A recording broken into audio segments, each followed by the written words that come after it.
Hi this is प्रभात वैसे स्वागत करता हूँ आज के इस नई यूट्यूब वीडियो में जिसमें रिव्यू कर रहे हैं ऐसे इंस्टीट्यूट की जो प्रॉपर सिटी सेंटर लोकेशन में सिचुएटेड सिविल इंजीनियरिंग के लिए अपने लीग का बेस्ट इंस्टीट्यूट कह सकते हो। एक जीएफटीआई हमें देखने को मिलता है। हम बात करें आईआईटी रैम अहमदाबाद। अब नाम में तो आईआईटी है लेकिन ये इंडियन इंस्टीट्यूट ऑफ टेक्नोलॉजी नहीं है। ये है institute of infrastructure technology research and management आपके अहमदाबाद में स्थित, अहमदाबाद गुजरात में स्थित एक स्टेट गवर्नमेंट इंस्टीट्यूट है। जीएफटीआई की कैटेगरी में आपको जोसा सीसा के पोर्टल पे देखने को मिल जा रहा होगा।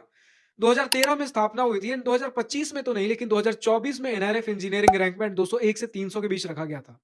आज के इस वीडियो में placement admission process cut off fee structure college notes life के साथ और बहुत सी चीजें कवर करेंगे। चलिए स्टार्ट कर लेते हैं प्लेसमेंट डिटेल्स के साथ। सबसे पहले एनआरएफ 2025 का अगर रिपोर्ट देख ले जो कि इंस्टीट्यूट ऑफिशियली एनआरएफ के पास सबमिट करता है, जिसमें 2024 पासिंग आउट बैच तक के प्लेसमेंट डिटेल्स देखने को मिलेंगे। तो अभी अगर ये डेटा देखो तो 2024 पासिंग आउट बैच में सभी बीटेक ब्रांचेस को मिलाकर 129 कैंडिडेट्स थे। अभी देखो 2024 पासिंग आउट बैच जो था इसके अंदर सिर्फ आपको सिविल, इलेक्ट्रिकल और मैकेनिकल ये तीन ब्रांचेस देखने को मिल रहे होते थे। बट आज के डेट में जो आप एडमिशन ले रहे होगे कंप्यूटर इंजीनियरिंग भी देखने को मिलेगा जो 2022 से ऐड हुआ है। तो 2022 से ऐड हुआ है मतलब भैया इनका प्लेसमेंट डेटा जो होगा 2026 पासिंग आउट बैच का होगा। तो अभी वक्त है जब इनका प्लेसमेंट डेटा आपको देखने को मिलेगा। फिलहाल जो भी हम देख रहे होंगे ये तीन ब्रांचेस ही हैं, मैकेनिकल, इलेक्ट्रिकल और कंप्यूटर।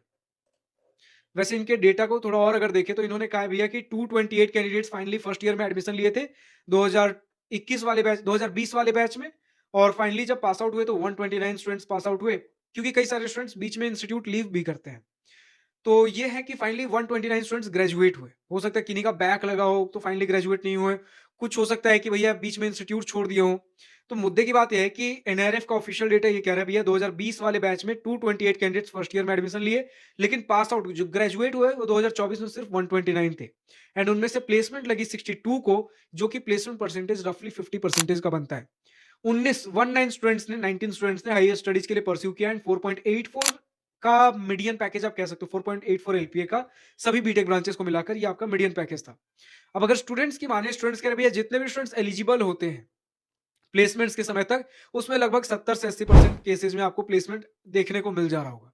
एंड 4 से 5 एलपीए का ही आपको एवरेज पैकेज देखने को मिल जा रहा होगा। अब स्टूडेंट से रिक्वेस्ट करूंगा अभी, क्योंकि 2026 बैच है उनका ऑलमोस्ट प्लेसमेंट लग चुका है या कुछ का भी लगना बाकी होगा। मोस्ट ऑफ द केसेस में आप बोलो कि जो मैक्सिमम ऑफ द इंस्टीट्यूट्स होंगे उसमें इस समय तक प्लेसमेंट्स ऑलमोस्ट मैक्सिमम कैंडिडेट्स के लग जाते हैं। कुछ-कुछ स्टूडेंट्स का भी चलता रहा होता है।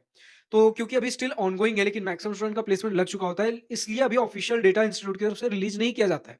हालाँकि मैक्सिमम स्टूडेंट का लग चुका है लेकिन फिर भी कंक्लूड नहीं हुआ है। ठीक है? तो स्टूडेंट से रिक्वेस्ट करूँगा अगर आपके पास अभी कुछ रफ डेटा है कमेंट सेक्शन में लिख सकते हो कंप्यूटर इंजीनियरिंग का क्या चल रहा है?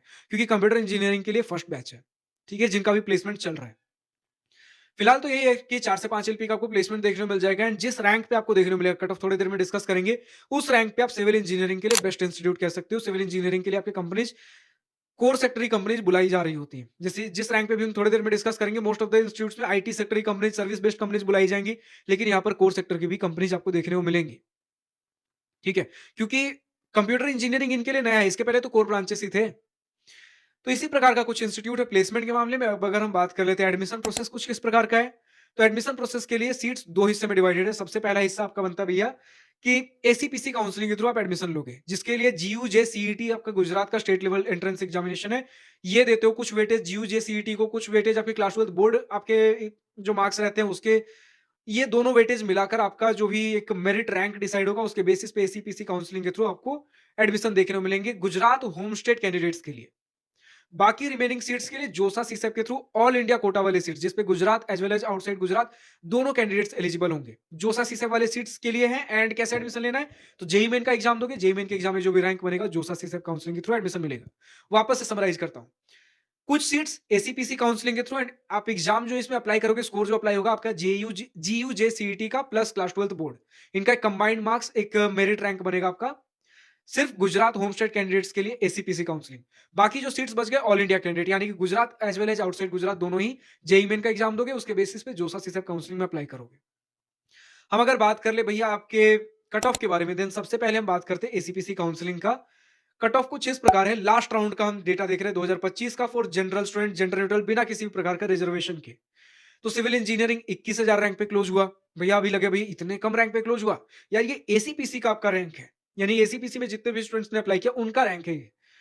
तो civil engineering 21,000, computer engineering 3629 rank पे, इलेक्ट्रिकल 16,400 थी, मैकेनिकल 16,393।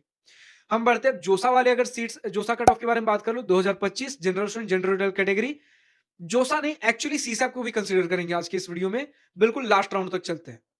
जोसा के बाद आपके 2025 में 3 सीसैप के राउंड्स हुए थे, तो बिल्कुल लास्ट राउंड के बारे में, सीसैप थर्ड राउंड के बारे में बात करें। सिविल इंजीनियरिंग 2,71,018 रैंक पर आपका क्लोज हुआ।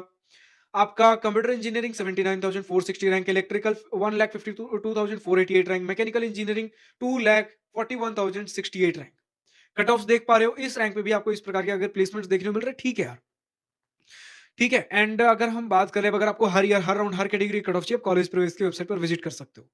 बात कर ले अगर फीस स्ट्रक्चर की, देन अगर आप गुजरात कैंडिडेट हो, देन आपके लिए जो पढ़ाई लिखाई खर्च होंगे थोड़े कम होंगे। एंड अगर आप ऑल इंडिया वाले सीट्स जो जोसा सीसप से आपको मिलेंगे, इसके थ्रू अगर एडमिशन ले रहे हो, देन आपके लिए फीस स्ट्रक्चर थोड़ा ज्यादा होगा। दोनों ही केसेस में पूरा एक रेंज मान के चल लो। जो लोअर रेंज बात करेंगे वो गुजरात होमस्टेड कैंडिडेट्स जो आप एसीपीसी काउंसलिंग से एडमिशन लोगे, और बाकी जो जोसा सीसप के थ्रू ऑल इंडिया सीट्स वाले आप ले रहे हो, इसके लिए अपर एंड वाला। अब lower and and upper and बात कर लेते भैया क्या है, सिर्फ पढ़ाई लिखाई खर्चे पहले डिस्कस करते हैं।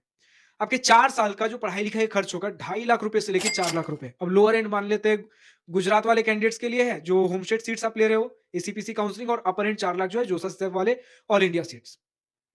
वहीं अगर हम बात करते भैया कि आपके रहने खाने के हॉस्टल एंड मेस के क्या कुछ खर्चे लगेंगे, ये 4 साल का आप मान के चलो कि रफली 2.5 लाख रुपए की 2 से 2.5 लाख रुपए के आसपास मिलेगा, लगेगा आपका रहना खाना दोनों मिलाकर। ठीक है, सेफ साइड के लिए 2.5 लाख रुपए आप मान के चलो।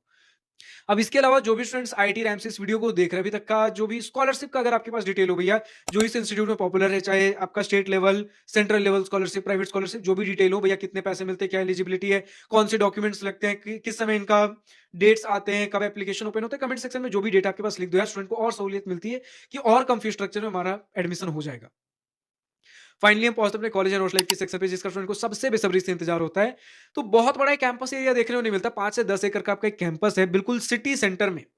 ठीक है, अहमदाबाद के एक मणिनगर आपका एक लोकेशन है, जो कि अहमदाबाद का एक प्राइम लोकेशन आपको देखने को मिलता है। यहां से आप चाहे बोलो कि भैया रेलवे स्टेशन हो जाए, आपके खाने पीने की चीजें हो जाए, कुछ घूमने फिरने की सारी चीजें प्रॉपर नियर बाय लोकेशन पे एक्सेसिबल है। अगर सबसे पहले हम बात कर ले भैया लोकेशन का, आपका नियरेस्ट रेलवे स्टेशन 2 किलोमीटर पे मणिनगर रेलवे स्टेशन है, 4.5 किलोमीटर पे अहमदाबाद जंक्शन रेलवे स्टेशन है, 13 किलोमीटर पे सरदार वल्लभ भाई पटेल इंटरनेशनल एयरपोर्ट अहमदाबाद में आपको देखने को मिल जा रहा होता है। इसके अलावा हमने बात करी भाई खाने पीने हर प्रकार की चीजें, लेकिन कैंपस सिर्फ 5 से 10 एकड़ का है। आपको एक वर्टिकल ग्रोथ कैंपस की देखने को मिलेगी, बहुत लाइक मल्टीपल फ्लोर्स देखने को मिल जाएंगे, इसी के अंदर सारे फैसिलिटीज है। एंड एकेडमिक बिल्डिंग के बीच में ही आपको देखने को मिल जा रहा होता है भैया आपका एक ओएटी, ओपन एयर थिएटर। इसके अलावा इंस्टीट्यूट ने बोल रखा है भैया जिम की फैसिलिटीज भी आपको इंस्टीट्यूट के अंदर देखने को मिलेगी। जो हॉस्टल फैसिलिटी जो कि स्टूडेंट्स बता रहे कैंपस से भैया 1 किलोमीटर की दूरी पे है, आपको वॉकिंग डिस्टेंस पे आपको हॉस्टल्स देखने को मिलेंगे। ठीक है, तो हॉस्टल से बहुत ज्यादा दूर नहीं है। बस फैसिलिटीज वगैरह स्टूडेंट ने बोला भैया प्रोवाइडेड नहीं है, आपको चल के जाना पड़ेगा, क्योंकि वॉकिंग डिस्टेंस 10 से 15 मिनट की दूरी पे है। कुछ स्टूडेंट्स कह रहे भैया कि लंच वगैरह के लिए लाइक चल के हम चले जाते हैं। तो इसी प्रकार का कुछ इंस्टीट्यूट है। बाकी कुछ स्टूडेंट्स कह रहे भैया कि स्पोर्ट्स फैसिलिटीज लाइक बड़े बड़े क्रिकेट फुटबॉल ग्राउंड भी है, लेकिन मुझे ऐसा कुछ, जब मैंने गूगल मैप पे थोड़ी छानबीन करने की कोशिश की, मुझे ऐसा कुछ मिला नहीं। एंड जब बात करें भैया बड़े बड़े स्पोर्ट्स फैसिलिटीज, यार कैंपस एरिया मुझे उतना बड़ा दिखा ही नहीं। एंड वैसा कुछ मुझे गूगल मैप के ऊपर सैटेलाइट व्यू में मुझे कुछ नहीं दिखा, ना ही कुछ ऑफिशियल डेटा मुझे मिला। लेकिन जितना मैं अज्यूम कर पा रहा हूँ, बाकी स्टूडेंट्स इसे फैक्ट चेक करें कमेंट सेक्शन में, जो भी स्टूडेंट आईटी रैम से इस वीडियो को देख रहे हैं, कि ये जो भी स्पोर्ट्स फैसिलिटीज की बात करें, हो सकता है रेंटेड बेसिस पे जो कुछ स्पोर्ट्स फैसिलिटीज ऐसे पब्लिक हो, कुछ प्राइवेट हो, जहां पे इंस्टीट्यूट उन्हें रेंट करके यूज कर रहा हो, उस मामले में हो सकता है स्टूडेंट कह रहे भैया हर प्रकार के स्पोर्ट्स फैसिलिटीज हमारे पास है। बाकी स्टूडेंट लिखकर बताएंगे भैया कौन कौन से स्पोर्ट्स फैसिलिटीज है, कितने दूर हमें जाना पड़ेगा, क्या इनकी रियलिटी क्या है, एंड कितने फ्रिक्वेंसी पे हम इन्हें यूज कर पा रहे होंगे। ठीक है, और हॉस्टल्स के बारे में जब बात करते हो, then 3 sharing rooms, 4 sharing rooms, इस प्रकार के हॉस्टल रूम देखने को मिल जाते हैं। रात के 9 से 10 बजे से पहले पहले हॉस्टल्स के अंदर आ जाना है, लेकिन स्टिल अगर घूमना फिरना हो, कुछ गेट पास वगैरह लेकर स्टूडेंट ने बोला है कि हम घूम फिर सकते हैं। मेस के टर्म्स में स्टूडेंट ने बोला भैया एवरेज मेस का क्वालिटी देखने को मिलता है, ना तो बहुत अच्छा ना तो बहुत खराब, इस प्रकार की कुछ चीजें हैं। एंड इवेंट्स एंड फेस्ट के मामले में स्टूडेंट्स का मिक्स्ड ओपिनियन है। कुछ स्टूडेंट बोल रहे भैया कुछ भी इवेंट्स एंड फेस्ट नहीं, कुछ स्टूडेंट बोल रहे भैया भर भर के, तो मैं एवरेज मान के चलता हूँ। बाकी स्टूडेंट्स के हाथ में छोड़ता हूँ, जो भी स्टूडेंट आईटी रैम से इस वीडियो को देख रहे हैं, आपका इवेंट एंड फेस्ट किस प्रकार का होता है कमेंट सेक्शन में लिखकर बताना ना भूलें। लेकिन कुछ स्टूडेंट्स कह रहे हैं भैया कि रेसिडेंशियल फैसिलिटी, रेसिडेंशियल एरिया में हमारा इंस्टीट्यूट है, सिटी सेंटर में है, रेसिडेंशियल एरिया से घिरा हुआ है, तो हम बहुत लाउड वॉल्यूम पे नाइट वगैरह कुछ इवेंट्स इस प्रकार की चीजें सेलिब्रेट नहीं कर पाते। तो अगर कुछ होती भी है थोड़ी बहुत छोटे लेवल पे होती है, एंड दिन में आपको देखने को मिलेंगी। ठीक है, तो इसी प्रकार का कुछ इंस्टीट्यूट है, हमने बात कर लिया ओवरऑल कल्चर कैसा है, कॉलेज लाइफ कैसा है, हर प्रकार से हमने बातें की। बाकी जो भी कुछ कॉन्ट्राडिक्टरी बातें हो रही हैं कि भैया कुछ बोल रहे हैं कि ज़्यादा बड़े लेवल पे फेस्ट नहीं होते, कुछ बोल रहे बड़े-बड़े लेवल पे फेस्ट होते हैं, कुछ बोल रहे भैया ज़्यादा कुछ स्पोर्ट्स फैसिलिटीज़ है ही नहीं, तो कुछ बोल रहे भैया बड़े-बड़े स्पोर्ट्स फैसिलिटीज़ हैं। बाकी मैंने अपनी तरफ से वर्डिक्ट देने की कोशिश की है कि मुझे क्या लगता है, कैंपस तो यार बहुत बड़ा नहीं है, कुछ होगा स्पोर्ट्स फैसिलिटी तो रेंटेड बेसिस पे होगा, बाहर में कहीं। इवेंट्स एंड फेस्ट सही बात है यार कि आपके रेजिडेंशियल एरिया में है तो बहुत लाउड वॉल्यूम पे आप कुछ इवेंट सेलिब्रेट कर नहीं सकते रात के समय में। तो बाकी क्या है स्टूडेंट्स एक्चुअल पिक्चर क्या है आईटी रैम से जो भी स्टूडेंट्स इस वीडियो को देख रहे होंगे कमेंट सेक्शन में लिख सकते हैं। लेकिन ये बात है जो भी आपके वर्टिकल स्टाइल बिल्डिंग्स हैं वो टॉप नॉच क्वालिटी के हैं, वो आपको शानदार देखने को मिलेंगे, बढ़िया बिल्डिंग्स हैं and best of the best facilities के साथ। बाकी स्टूडेंट्स के हाथ में छोड़ता हूँ जो भी आईटी रैम अहमदाबाद से इस वीडियो को देख रहे हैं, अभी तक आपका अपना exposure experience pros and cons positive and negative points of this institute कुछ भी लिखना हो कमेंट सेक्शन में खुलकर लिख सकते हो। इसके अलावा जो भी स्टूडेंट मेरी किसी बातों से सहमत या असहमत है, लगता है भैया कोई पॉइंट मैंने गलत बोल दिया, मिसिंग या आउटडेटेड, कमेंट सेक्शन में खुलकर लिखो ना यार सही डेटा क्या है। मैं अपनी तरफ से best of the best information provide करने की कोशिश करता हूं, अगर कुछ रह जाता है आप लिख दिया करो। मेन मुद्दा यह है कि bestest of the best information, latest and correct data हमारे स्टूडेंट्स तक, आपके आने वाले जूनियर्स तक पहुंचना चाहिए, या तो मेरे द्वारा या फिर आपके द्वारा। अब जो भी स्टूडेंट्स और किसी दूसरे कॉलेज का वीडियो देखना चाहते हैं कमेंट सेक्शन में लिखकर बताइए नेक्स्ट वीडियो किस इंस्टीट्यूट का चाहिए। इसके अलावा अगर आप किसी पर्टिकुलर इंस्टीट्यूट से इस वीडियो को देख रहे हो, आपको भी अपने इंस्टीट्यूट का इसी प्रकार का वीडियो चाहिए, कमेंट सेक्शन में लिखिए। अगर डिमांड होगी हम तुरंत कवर करेंगे, लेकिन अगर डिमांड नहीं होगी देन आप अपने इंस्टीट्यूट से बात करिए कि हमें रीच आउट करें। हमारा जीमेल आईडी डिस्क्रिप्शन में दिया गया है, prabhatar729@gmail.com। हमें रीच आउट करें for a sponsored video, for a sponsorship. इस स्पॉन्सरशिप के अंदर हम आपके इंस्टीट्यूट को जल्द से जल्द कवर करेंगे एंड जिस प्रकार की भी फैसिलिटीज जो भी पॉइंट्स है कवर करवाने हैं, भैया ये सारी चीजें हमारे इंस्टीट्यूट के अंदर है लेकिन लोगों को पता नहीं, हम सारी चीजें कवर करेंगे लेकिन fact check and cross verify करने के बाद। क्योंकि मेरा मेन मुद्दा यह है कि स्टूडेंट्स को फर्क नहीं पड़ना चाहिए कि वीडियो स्पॉन्सर्ड है कि नॉन स्पॉन्सर्ड है, उनके लिए सारे ही वीडियोस उतने ही रॉ रियल एंड अनबायस्ड होने चाहिए। फिलहाल तो आज की इस वीडियो में इतना ही। अगर वीडियो पसंद आया तो लाइक शेयर अपना दिल खोल करिएगा, और अगर कुछ दिल की बातें कुछ मन की बातें लेकर बतानी या पूछनी हो तो कमेंट सेक्शन आप ही के लिए तो है। Thank you for watching this video, good bye, nice, wish you all the best for future, enjoy journey.